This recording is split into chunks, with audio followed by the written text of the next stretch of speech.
Well, it's been confirmed that the police got video footage we ain't seen yet. Not only from outside the bowling alley, but from a different location as well.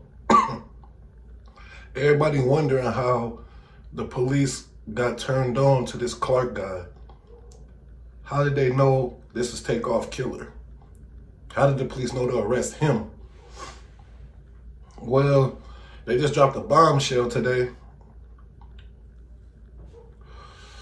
that they got camera footage of Clark holding a gun in one hand and a wine bottle in the other hand, firing a weapon in Takeoff direction.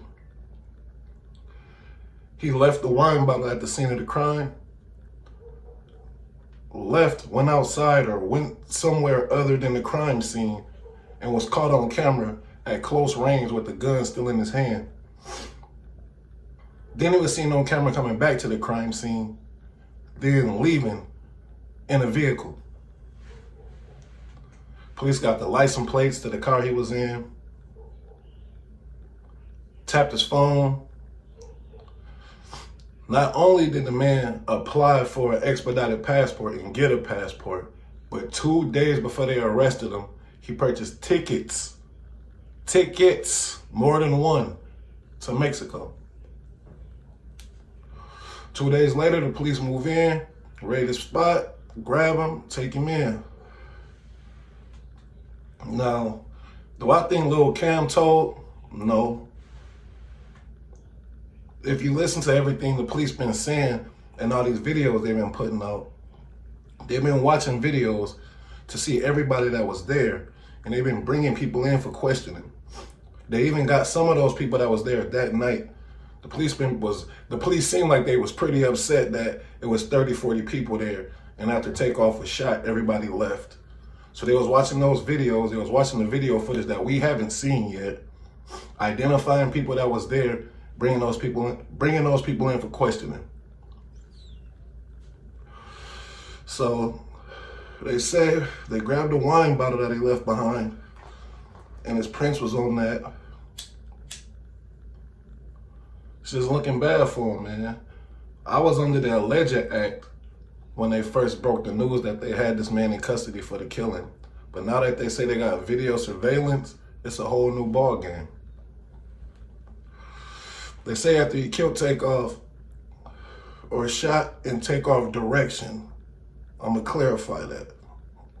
They never said he fired the bullets that killed Takeoff. They said he fired a gun in Takeoff's direction.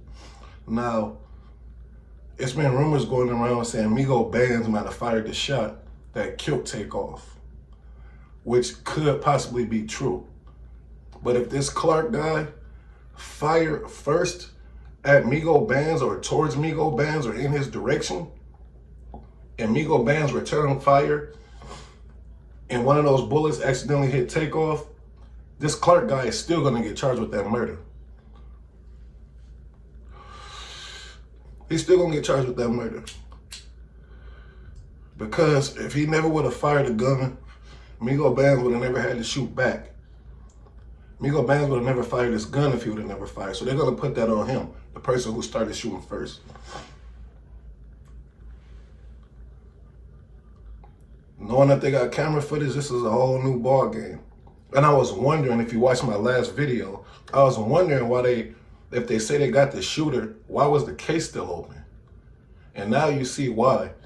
Now I see why, at least. They got camera footage, man. They going over this camera footage. They want everybody that was involved. They got to make a statement in this case. Because there's been a lot of stuff going on in Houston.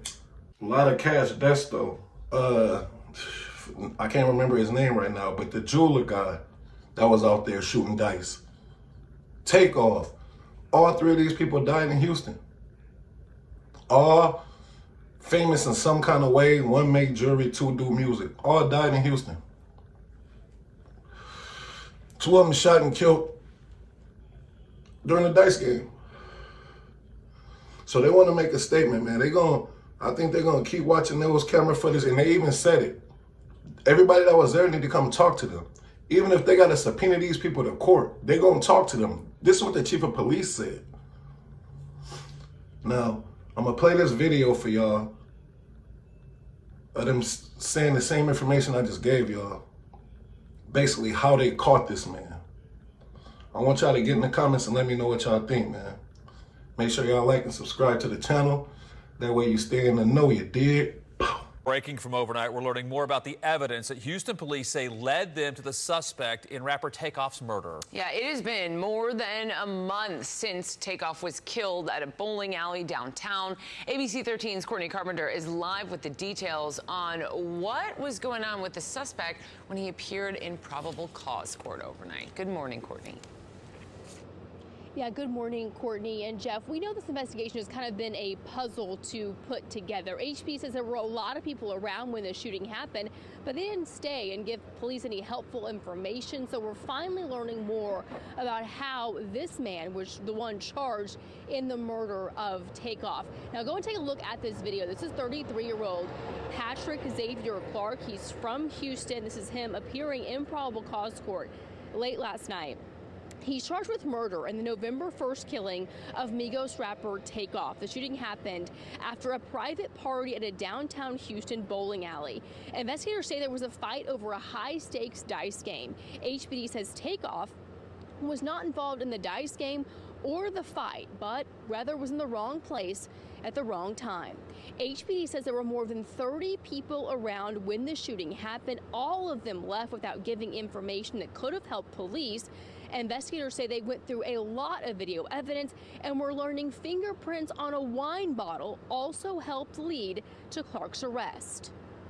Defendant is captured on video shooting in the direction of the complainant with a gun in one hand and a wine bottle in the other hand. Videos also show the defendant leave the bottle at the scene. A video from a different location also shows him close range, still in possession of the weapon, before reappearing on the original scene and then fleeing in a vehicle. Now they say phone records and license plate information from the car he left in also helped identify Clark. During the court appearance, the state says Clark applied for and received an expedited passport, and 2 days before his arrest purchased tickets to Mexico, saying that he is a flight risk. Now the judge in her explanation was saying that's part of why she set his bond at $2 million. She's